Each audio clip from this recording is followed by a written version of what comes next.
All right, no visualizer this time. Sorry. I'm just going to talk for a minute. So, homosexuality. Let's just talk about it. Let's really actually have a conversation about homosexuality and why it matters. First off, let me define a situation in case you're confused at all, right? Let me define the situations where homosexuality is important. If you yourself are homosexual, or if you're interested in someone who is homosexual or who could be homosexual, then it's relevant to you. A little bit, right? A little bit. The rest of the time, it's none of your freaking business. I don't care what your religion is. I don't care. I don't care. I don't care what your excuses are. If you are looking at someone else and saying, I'm judging you based on your consensual adult sex life,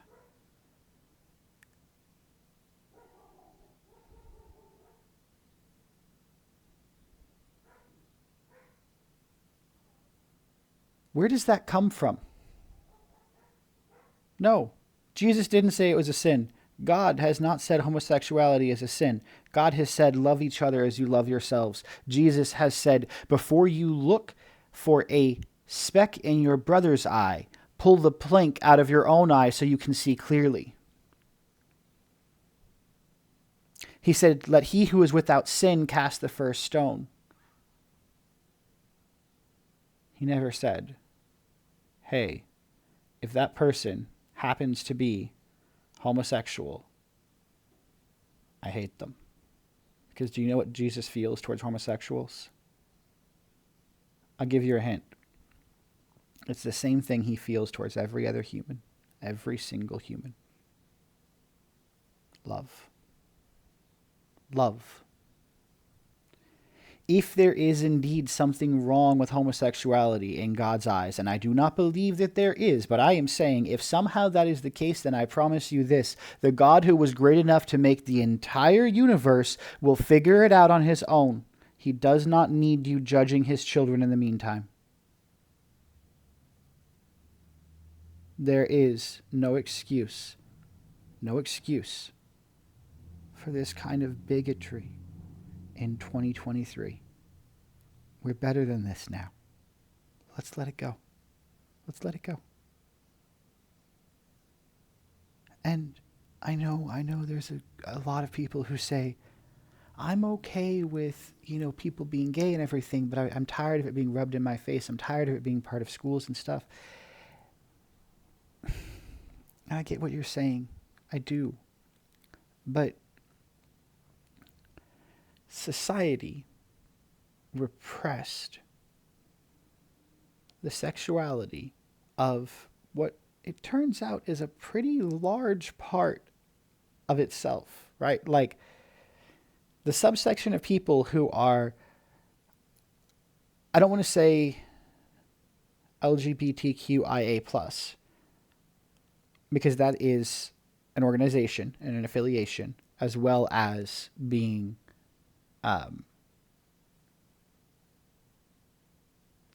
the word that comes to mind is a gender description, and that's not the correct term. A sexual orientation doesn't feel quite right either. It's just that it's become a very large group, and so I don't have the right words to refer to it correctly, but please know I mean no offense. I am saying that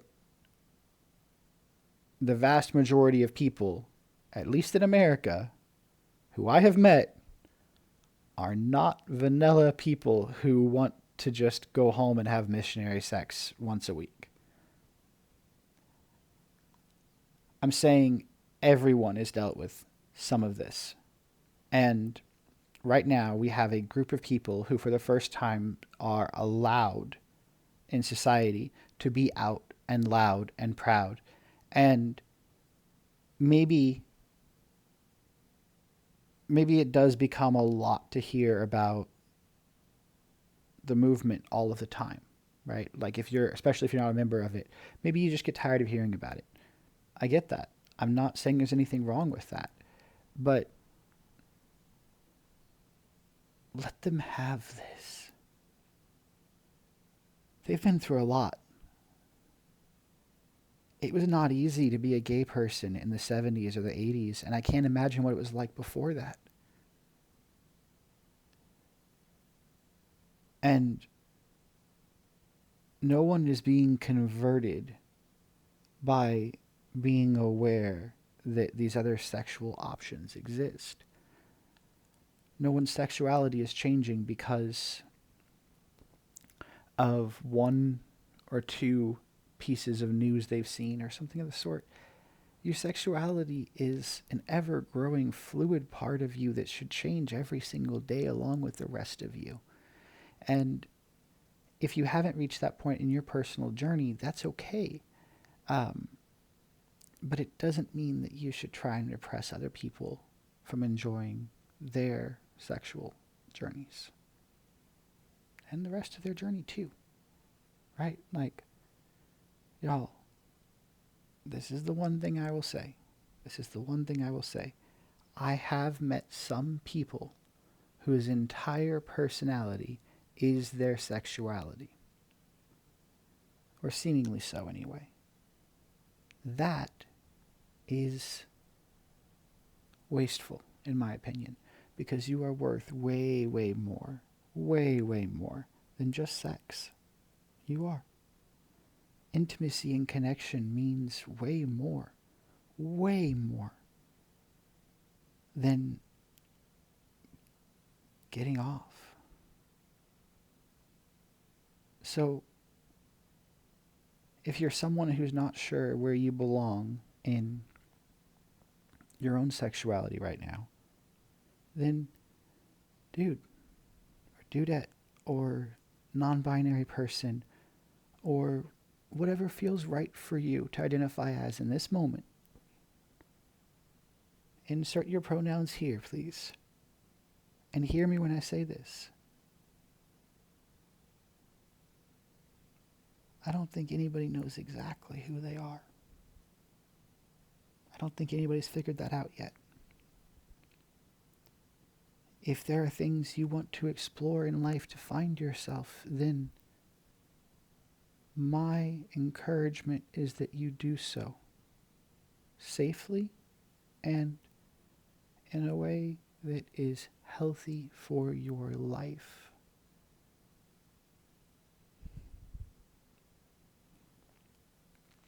But more on that later. Right now, let's just make sure we can all agree on this. I don't care who you're sleeping with as long as it's not,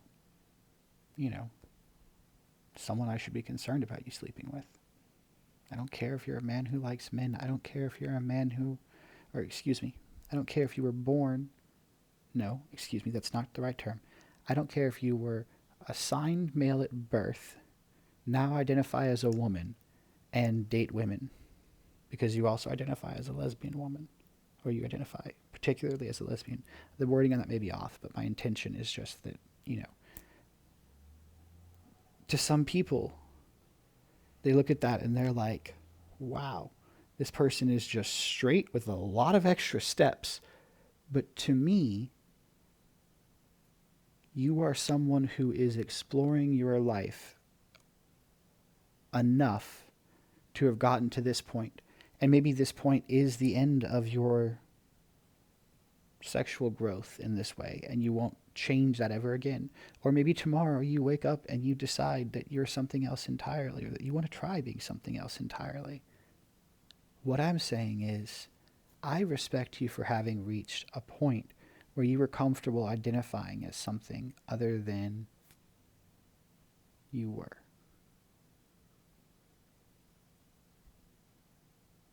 That kind of tracks, but not really. Let me say that again.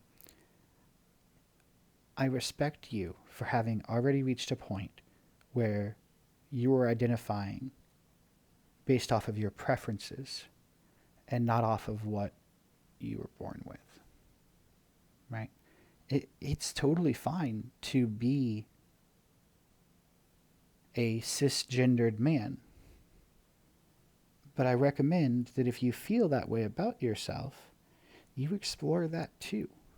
It doesn't have to mean doing things with other people to find out if you like it or not.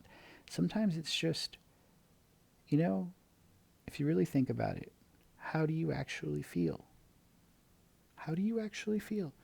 Because if you feel like you're a cisgendered person and you're happy with that and that's what you want out of life, more fucking power to you, dude.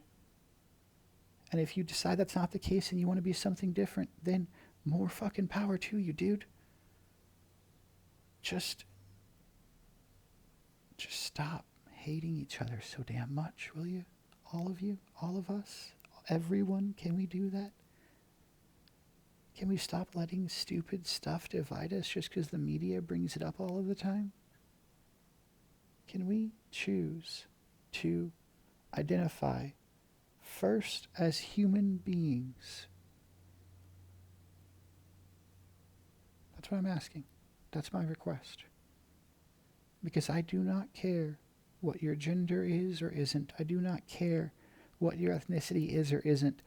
I don't care who or what you worship. I care that you're good to each other and that you are willing to improve yourself. Those are two of the most beautiful things in the world to me. And the truth is, if you're someone who's in the LGBTQIA plus community,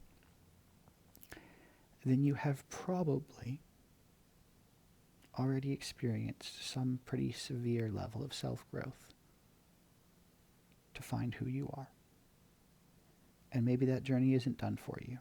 Maybe it's still going. But know this. I am proud of you. I am proud of you. Whoever you are, wherever you are. I'm talking to you right now. I am proud of you. You're doing a great job. You're doing a great job. Please, please, keep going. Because you've got this.